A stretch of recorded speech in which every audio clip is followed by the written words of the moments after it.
Hello Blue Mages and welcome back to Blue Academy. My name is Liam and I will be your teacher.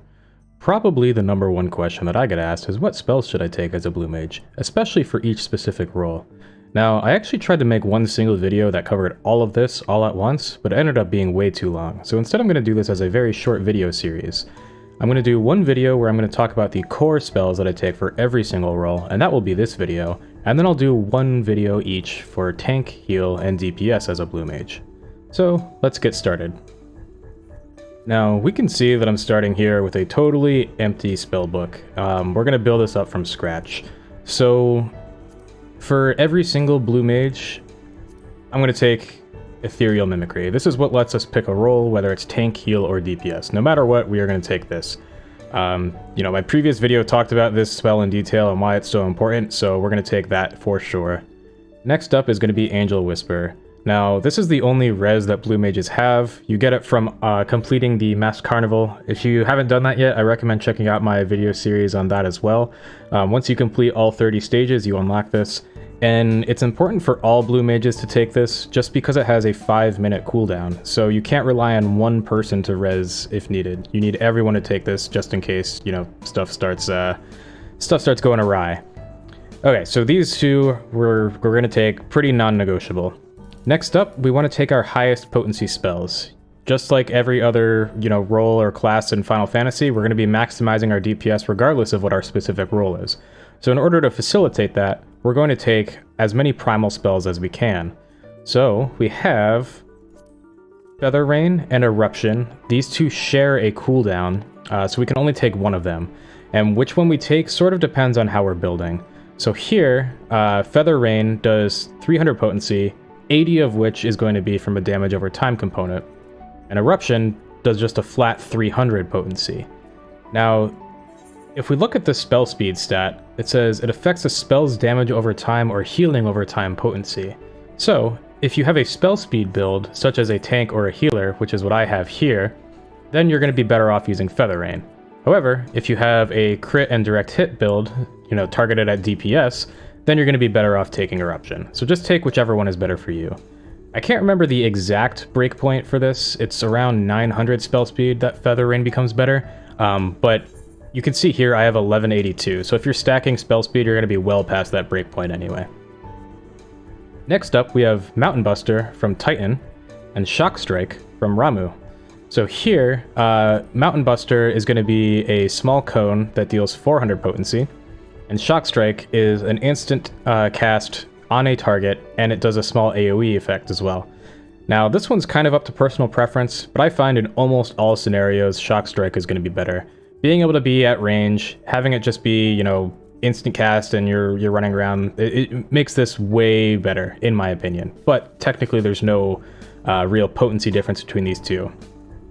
Next up is Glass Dance and Veil of the Whirl. So Glass Dance is a pretty big arc effect. It attacks in front and to your sides and practically right behind you. It's like a 300 degree arc or something. It's quite large. And it deals 350 potency and then, half for everything else. And Veil of the Whirl puts up a shield that every time you take damage, you reflect 50 damage. This spell is just garbage. You could maybe say this sounds like a tank spell, but when you're under the effect of Mighty Guard, it reduces the damage here. So this spell, it's not really good. So we're just going to pick up Glass Dance. Now for Veil of the Whirl, you could make an argument that for running dungeons, it could be good. As you're running through enemies, picking them up, they reflect, or you reflect damage and they stick to you a little bit better. But overall, this spell, it just kind of sucks. So we're not going to really take it. Next up, we have Pinaka. This comes from Ravana, and this spell doesn't actually share cooldowns with anything. So we're just going to take this. This spell is really cool. You cast it up to 4 times in a row. Each spell cast is stronger than the previous spell cast, so your 4th one's going to hit harder than your 1st one, and it's pretty cool. Next up is Quasar and J-Kick. So Quasar comes from Sophia. This is the sort of meteor type spell that she does. It's an AoE around you, deals 300 potency. And then there's J-Kick, which comes from Brute Justice, and this one is also 300 potency. They're always going to be the same potency. But this one makes you jump to the enemy, and that's pretty cool. So I've seen people use both of these. It doesn't really matter. They're pretty equivalent, but J-Kick does have that nice utility of being able to jump in on things. So in general, I'm going to take J-Kick. Now, we also have some higher potency spells that are not technically primal spells, but they sort of fill the same gap here. So we're going to grab Devour and Magic Hammer. Now, Devour comes from a few places. Think of the zombie Gubu guy that consumes people.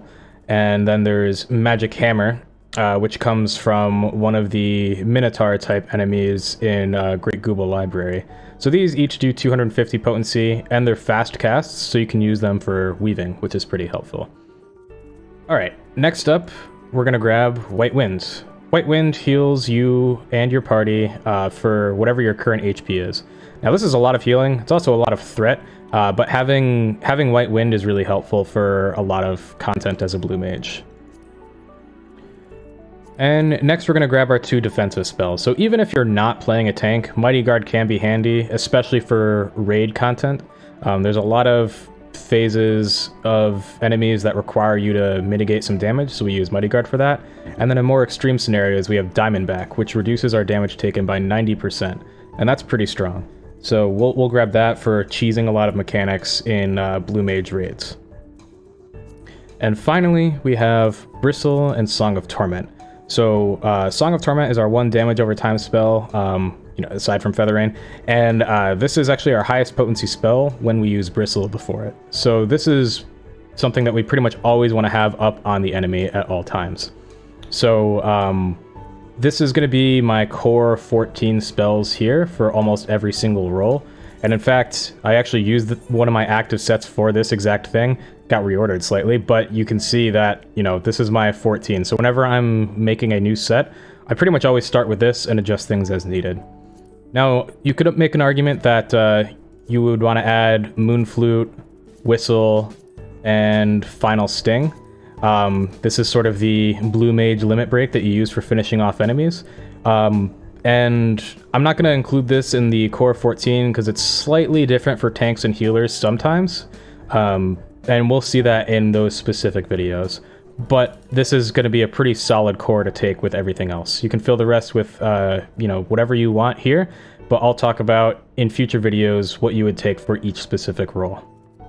Alright, that's going to be it for this video. That should be the core 14 spells that'll get you started with pretty much any role as a Blue Mage.